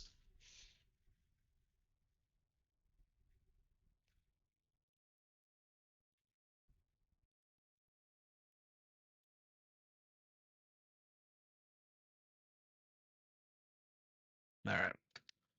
Well, we're gonna go pop in there and uh, thank these guys for a game and all that. Good run on things. Unlike. Well, I think I can fight. I think I can fight this list. I mean, I didn't feel like that I couldn't fight it. Playing it, I mean, Feel like not bringing Age of Ultron. If you knew I was gonna play Immortal Hulk, you would have brought that, right? I don't know, man. Like, I don't know if he dies. Maybe in this particular, like, if you ask me again, probably. But you can still, like, do you just not attack him then? Like, what's the difference? Like, it's not like you killed him. Well, you had to like run away a lot with him, right? Because Yeah, but you also have the attack on if you ever like Hulk Spender me to finish me off and I don't have the power, like I don't get the power to do it. That's very good. That's hello, probably... Barncat, and hello, Stream. How are you doing? Well, I'm doing quite well despite the early hours. How are you guys? They're good. Yeah, it's good. Good and interesting game. It's always nice to see the 2 affiliations that you guys ran. I think there's just a lot of things to be said for either affiliation, but that little range 1 place, being able to see it come into effect on both sides to be used effectively, is always really cool. I think having Ultron be able to just hop up onto that building a couple of times is really what kind of saved his bacon. I think maybe in some other lists, Age of Ultron might be mandatory, but in this situation, like with the ability to hop up like that, he might not have needed it as much. But some interesting thoughts from you guys there. I think the biggest takeaway that I had from this game is like just how disciplined you guys were with your brace usage. And normally when you see this much terrain being taken off of a board, I'm used to seeing like brace like going earlier. Ultron was doing some of the most the heaviest throws, right? So Mr. Hansson, if you don't mind, like, what was the thought of kind of just keeping brace pocketed for as long as you could? It's because Ultron's spender into Immortal Hulk usually kills a character. Yep. And that usually takes away an activation, right? Mm-hmm. And the times where he took away activations here, it was positives for me because I wanted to have priority. So then him killing my characters is good for me because then I get priority for the important swing turn. What was it? Turn 4 here? Yeah, it was Yeah. running like, into turn I 4. got this siege. Siege of top of 1 is just such a big deal.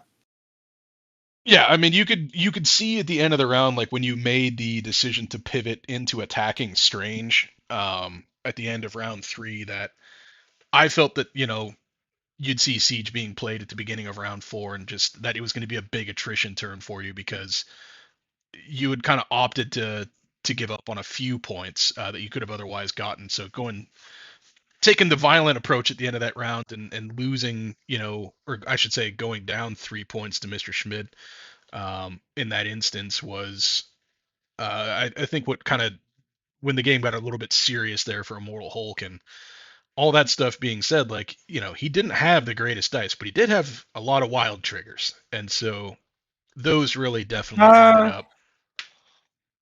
I think he had below average wild triggers here, but like it's fine, right? He's Yeah, supposed to hit he them was like hitting them enough. 70% of the time, right? Yeah, Usually you can't complain if he hits it every other attack, right? Like that's definitely. Yeah, I mean, he was hitting them enough, is what I'm fine. saying, right? And Yeah. but he was definitely below average otherwise, but it's still enough to put things through. And so that kind of makes me ask Schmidt, is like, did you just not find like a great time to where you wanted to use that brace? Or because again, usually you'd see like opportunity for it to just kind of pop out, and you just want to use it, right? But I don't think that you really had like the greatest opportunity for it, right?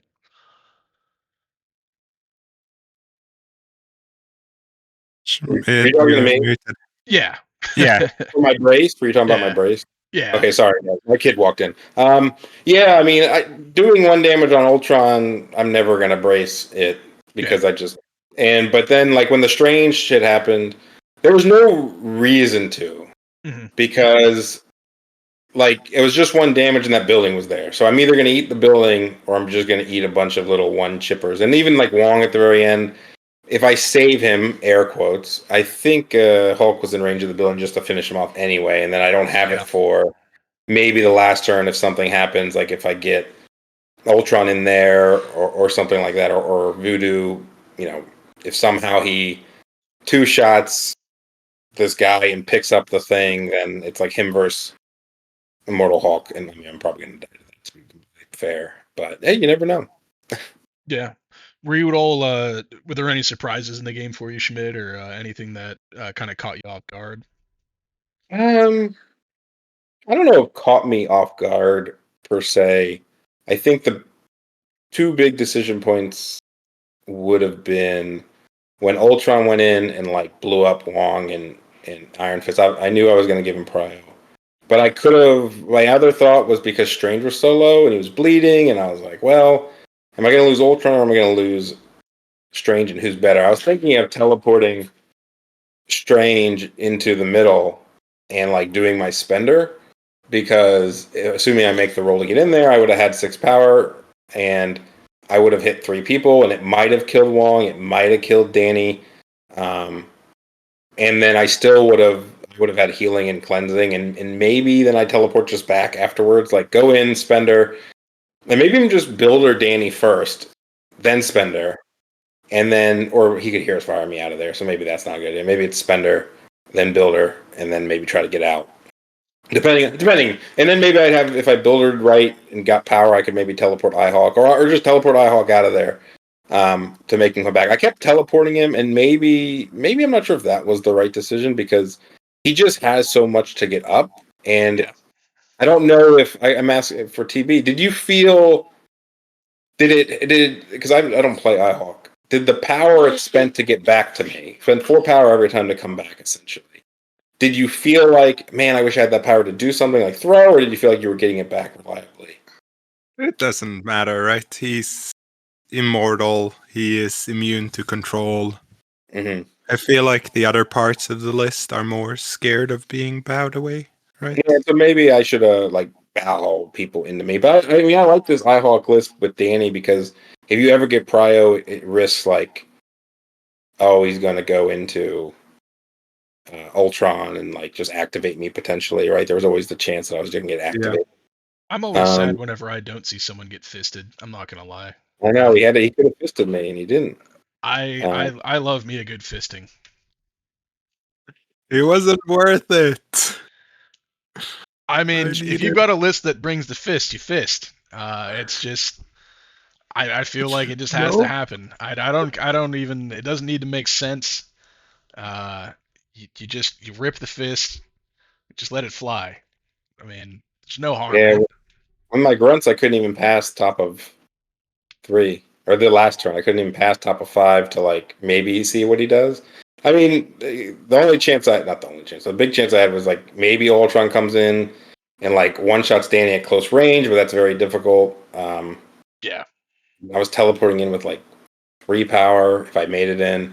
The best I could do was bow Danny out of it, attack him out of martial artist range, try to kill him in one go, get the power, and then like I don't know, punch somebody else really hard. And he still had brace. Like holding brace was good because if I ever, like he said, if I ever like Spender into Ihawk into Blade, like it's a lot of damage plus the triggers and stuff. So I mean, you can do a lot of damage with Ultron with like you saw what I did in the middle a little bit, finishing off people, but still it took like a lot of work. I think I needed like to kill my own drone somehow. Maybe the second attack on Wong, instead of doing that, I walk the drones in front and then maybe try to Spender like somebody into the drones. Yeah. And try to kill him that way because that would have reset books and that would give me books on the top of the turn that he did all the stuff into Ihawk into like the siege turn and all that stuff. So maybe I survived the siege turn or the one attack from Ihawk. But I mean, I got, I don't know, like I say fortunate, but you know, as much as the Ultron thing at the end looks, I mean, that wasn't, he was up at that point. Like not messed up, but his guy rolled twice and got screwed by it a little bit. I mean, I was mentioning that at the end of the game. It looked like he got screwed more so than I think because he came in and then he ended up putting 4 on, he killed, when I put him back, he did like 4 to Strange with a 5 dice Mystic. I was like, oh my God. And then, he, killed Wong, walked away. And he killed Wong. Yeah, so like he ended up doing a lot. Like, as much as I was like, oh shit, yeah, he's not. He didn't get to do what he wanted to do, but then he rolled dice. I remember seeing that, and I was like, well, I guess that makes up for the bad rolls on the portals. It's like. So I mean, it just kind of works out that way. Like I bring this crisis with my competitive Guardians list, and I always find myself hating it. I feel like I fail the rolls like about 70% of the time, and it just drives me insane. Like, I don't. It's in my list, and it has been before even the web's potential. Yeah. I don't know if I love it either. It might drop. The one reason I like it is it's 19, but at the same time, I'm picking my secures, and I'm probably not getting 19 is the thing, right? Yeah. So it's like why if your secure points don't matter that much unless like you know if you do a 17 then they have a 19 then they can pick the 17 on your like infinity formula. So maybe maybe I'm probably gonna drop it eventually, just because it doesn't feel as good as I want it to. My wizard, it's cool to teleport people off and get Ultron in, but it's not like does not feel as good as I want it to be. Who still likes it? Him getting a little bit of a consolation on his failures, Yeah. right? You I know, mean, like, look, for the fans' purposes, no web bullshit, no yeah. CGR mirror where they're asking each other which crown color they like the best, stuff like that. Like we're just brawling and moving people around and bumping both ways, my bumps. Yeah, that And was so like this felt like fun, and I felt like there's chances for he got the nice play in the end, and hope he well, now there's what, two webs and two CGR players, so Yep. members of the top four are gone, and Curtis and me, the real heroes, the non-webs guardian people. So I'm sure I think I'm sure the fans are truly excited for what comes next. I mean, if you would have it's said good to see it's Web webs Warriors moving and back. Yeah, yeah. like webs and guardians are the two strongest teams right now, I think. So Yep. like it is who I'd bet on if I would bet. Yeah, I can't recall like the last time I've seen Webs up in a top four. I mean, it's the only Web Warriors player that has traditionally come close to that over the years that I'm aware of is like Matt Alex and some of those like hardcore web guys that have just been having repeated success with those guys for years. But I think he's traditionally like been a top 8 guy. I don't Go to know the if web he's Discord, and they're the most active one all the time. You'd think it was they're out there. There's dozens of them, man.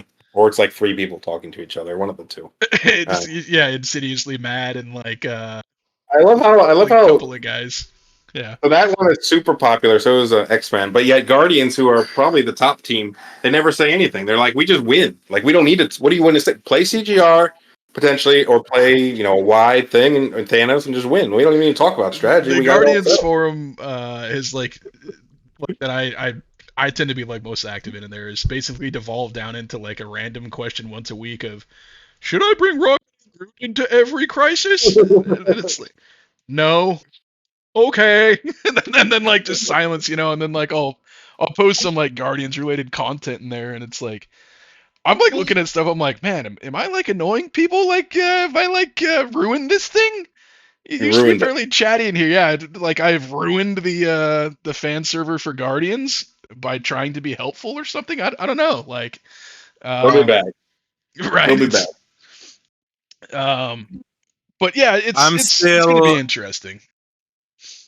I'm going to die on the hill that normal Ghost Rider is better in Guardians than CGR. Don't talk I'm about it gonna now. You don't gotta convince me, baby. I agree.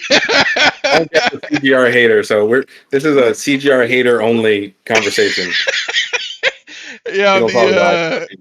I don't even get me started, but I will just say like there was somebody that had made a comment the other day in talking about like the CGR thing, and like some guy was like, well, I like Barn Cat because he has integrity and he runs Space Maw instead of CGR, and like somebody, I think it was like Magic Nick, he's like, well, there's a really big difference between somebody that chooses not to run something because it's like OP, or that they choose to run something because they think the other thing is actually better. And I was like, yeah, like I don't have integrity. Like I won a league game with Malekith early this season. Like, sorry guys. There's no. We try to play what is best and try to win, right? That's why I mean, it's for the fun to most play. part, I don't actually get Playing the competitive appeal. games. Yeah. I agree, but I'll say my one big scrubby mentality is there are a couple models I will not play. CGR being one of them. Even if I really truly felt he was like the best, I wouldn't play him. I think I would. He fits. Listen, I think Ultron 2 is really, really good, and I'll jam him all the time. But I think the Malekith and Cedar are the two that I'm like, I'm too good for this. Even if I do admit, well, Malekith's maybe not good now. You know what I mean? The the thing about like a CGR is like, at least for me, like he fits everything that I would want, except I as bizarre as it sounds, like for somebody that loves rolling dice as much as I do, like I don't like rolling his dice, specifically the power phase stuff. Like it's just the lack of consistency there is something I do not care for. A lot of people don't.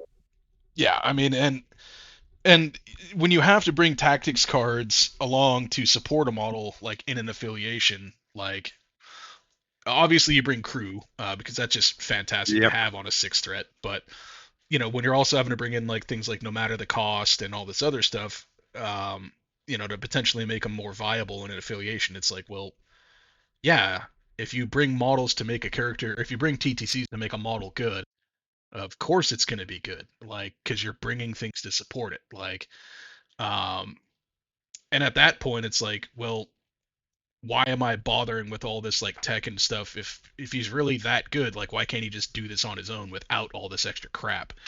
I think if you put him in some affiliations where you get the consistent power generation, he can be a complete menace. But in Guardians, I don't see it. And to kind of finish, I guess, like the thought on this, to agree with Mr. Hansson, like I have absolutely mowed down plenty of Cosmic Ghost Riders with regular Ghost Rider.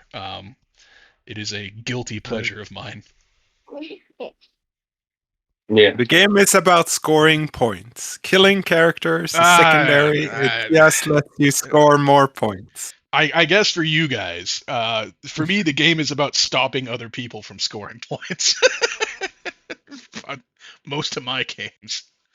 I probably need to get back to my roots, but and if you guys end up going on like rewatching this, you'll like I even mentioned this, like a lot of times in my commentary, I tend to look at the most violent option, and then like I have to kind of like remind myself that you guys are wired probably more correctly than I am, so like you guys will find ways to score points.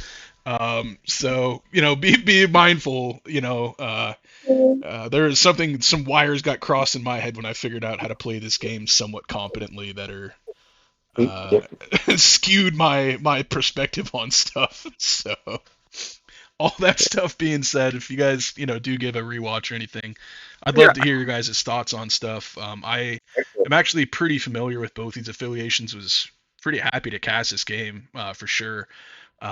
Was very happy to not be casting another Web Warriors game because a lot of the Web Warriors stuff you're seeing these days is control based, and I don't play control based Web Warriors. I play violent based Web Warriors, and they Gwen confuses me. I know she's very good.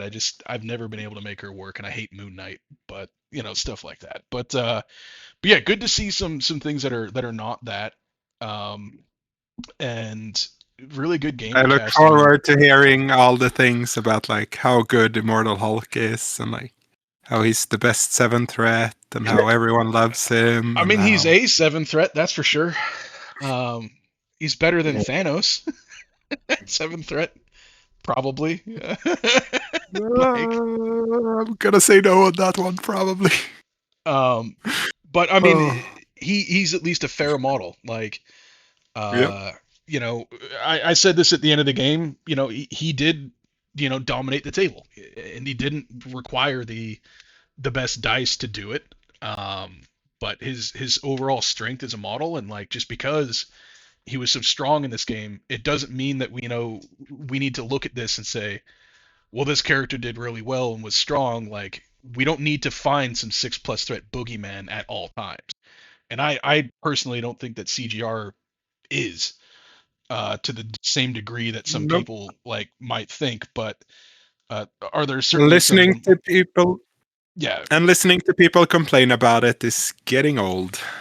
well, there's always Just been that, win. ever since I've been around in the 2+ years of playing at competitive levels, right? Like, there's always been something at 6th threat or above that people are going to complain about, and I just don't think that it's always a requirement. And if you want to try to point at a model like Immortal Hulk, like direct your ire elsewhere. I think he's fine, and I think he'll continue to be fine for the duration of the game, right? So, but yeah, I think just want to really thank you guys for allowing me to stream this. Yeah. I know Schmidt was trying to coerce me into to covering some Guardians goofery on Thursday. Hey, But listen, I know you had to wake up, man. But you did it for the cause. You got the exciting match, and yeah, I have to get going. But I appreciate it. Thanks for the game, man. yeah, Thank congratulations you. on the top 8 run, bro. It's a good Yeah, look, and it's a obviously it's a big accomplishment. So um, good run, man. And at least you got to go out to like a quote unquote fair team, right? Exactly. We got the brawl. That's what I wanted. There you go, bud. And All Mr. right. Hanson, congratulations, moving up into the top 4. This is like what your thank second you. season now, right? Second, Yeah, I third was season? knocked Yeah. out in the first round last year. Yeah. Well, I mean, this is your second season and second time making cuts, so Yeah, you've been on a pretty good run with this, and obviously, the more times that you kind of make cuts in these TTS leagues, I think the more it kind of solidifies you as a player, and being able to do it now with multiple lists and lists that provide different looks, I think is really a testament to your skill as a player, man. So congratulations on your run into the top 4. thank you. It was kind of weird now because Mhm. like winning VTC was such a high that Yeah. like this TTS is never gonna compete to that, right? I mean, I think that from a pure competitive standpoint, I think you'd be hard pressed to find like a more competitive tournament. I mean, all the best players from any walk of life are going to be in TTS for the most part. Um, I know that this is like a live game uh, Yeah, that's meant to be played live and in person, and I think that when you get into some of the bigger things like your LVOs and something big like a WTC, like I think those always like really matter. But from a pure competition standpoint, uh, I think you'd be hard pressed to find like a better proving ground for like just pure player skill than these TTS leagues. But it's not the same as being able to celebrate with your buddies and your team at WTC when you've had a good run and your team's had a good run, or if yeah, you won like an LVO type of thing and you've had to do it over the course of like a day. Um, and that's the other thing that comes into like the live play stuff. It's like it's harder. It's not one game a week. It's 4 games in one day sometimes, right? So there's something to be said for that as well. Um, but yeah, I mean, I think it's still just, in my opinion, this is just a massive accomplishment as far as proving you as a quality player in this, and regardless of what happens, in the next rounds, yeah. I think you're going to be doing well for a while, man. Playing whatever it is that you feel like playing. So, Wait, congratulations. there's one Star Lord and 3 Webs players, right? In top 4 now? Is there? I don't know. I mean, it's an open roster. You guys do whatever you want. Yeah, but like I'm looking at the top 4 now, and it's like, oh wait, I forgot to put in his thing. Okay, I can't edit the thing now. Oh well.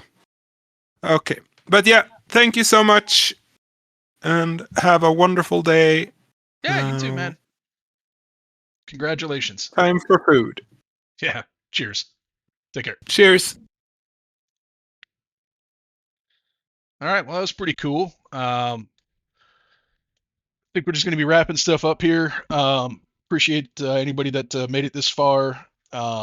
Interesting game moving into the top 4. So um, exciting stuff. I'm not sure I'll be able to get one of these top 4 games. There's 2 left, and I think Lucas has been streaming at an extreme consistency rate. So uh, unless for some reason he just can't make something scheduling wise, but I'd give up a spot to him. And I think Norbert has just been so consistent over the years that I'd give up a spot to him, and I'd probably give a spot to Chewy as well.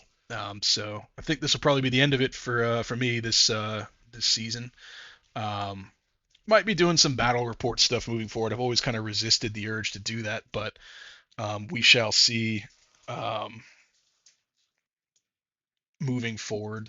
I'm just trying to pump out some more content in whatever ways that might be possible, and we'll see what happens from there. But yeah, so it's Barncat with the Barncast signing off. Like I said, probably done for the season, barring some weirdness. I don't know. Might try to hop in, help out some co-commentary with folks, but we will see. All right, everybody. See ya.